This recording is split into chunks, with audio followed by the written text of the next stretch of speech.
নিষিদ্ধ করতে হবে। জুলাই সনদে 34-84টা বিষয় নিয়ে আলোচনা হয়েছিল।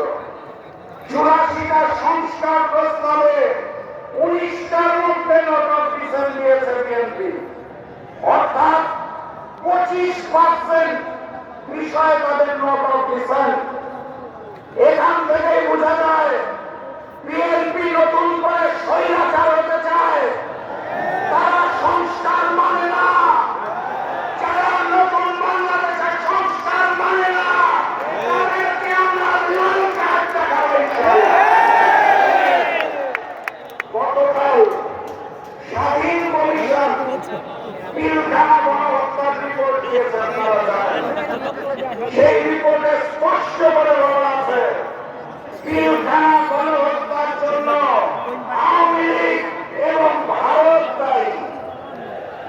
আমার রিপোর্টটা দেখে ভালো লেগেছে, কারণ পিলখানা গণহত্যার পর সর্বপ্রথম আমার মরহুম পিতা শফিউল আলম প্রধান বলেছিলেন এটা বিডিআর বিদ্রোহ নয়, এটা পরিকল্পিত ঘটনা এবং এর পিছনে ভারত রয়েছে, শেখ হাসিনা রয়েছে। এটা গতকাল প্রমাণ হয়েছে। আরেকটা ছোট্ট ঘটনা বলতে চাই। 2 বছর আগে পিলখানা গণহত্যা দিবস উপলক্ষে আমরা একটি আলোচনা সভার আয়োজন করেছিলাম। তখন আমাদের দল একটা 12 দলীয় জোটে ছিল। প্রধান অতিথি হিসেবে এসেছিলেন বিএনপির একজন স্থায়ী কমিটির সদস্য। সেদিন আমি বক্তব্যের মধ্যে ওই হিন্দুস্তানের বিরুদ্ধে কথা বলেছিলাম দেখে বিএনপির স্থায়ী কমিটির সদস্য রাগ করে সমাবেশ থেকে চলে গিয়েছিলেন। তারা বলতে চেয়েছিলেন বাংলাদেশে রাজনীতি করতে হলে, ক্ষমতায় থাকতে হলে হিন্দুস্তানকে নাকি তুষ্ট করতে হয়। 5ই আগস্ট বাংলার জনগণ জানিয়ে দিয়েছে বাংলার মাটিতে হিন্দুস্তানের আধিপত্যবাদ আগ্রাসন চলবে না। প্রভু হিসাবে আমরা হিন্দুস্তানকে মানি না। আমাদের প্রভুর নাম মহান রব্বুল আলামিন আল্লাহ। আল্লাহ ব্যতীত কারোর সামনে মাথা নত করতে চাই না।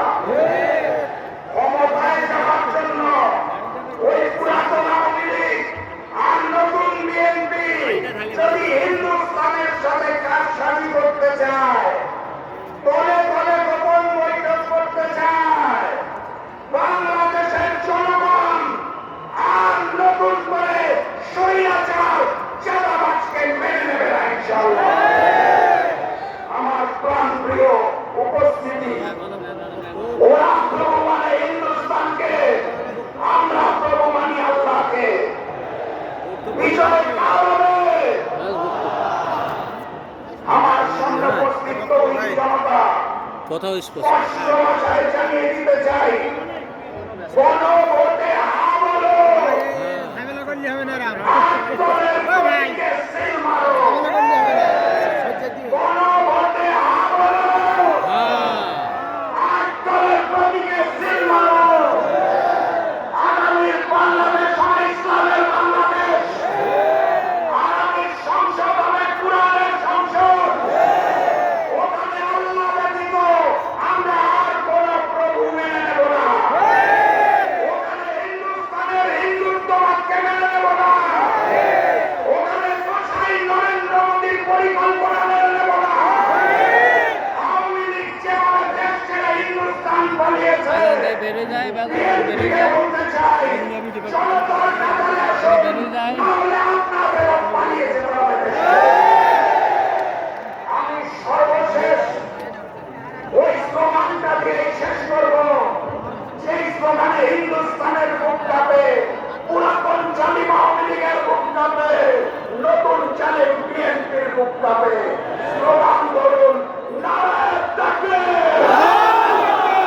নারায়ে তাকবীর, নারায়ে তাকবীর।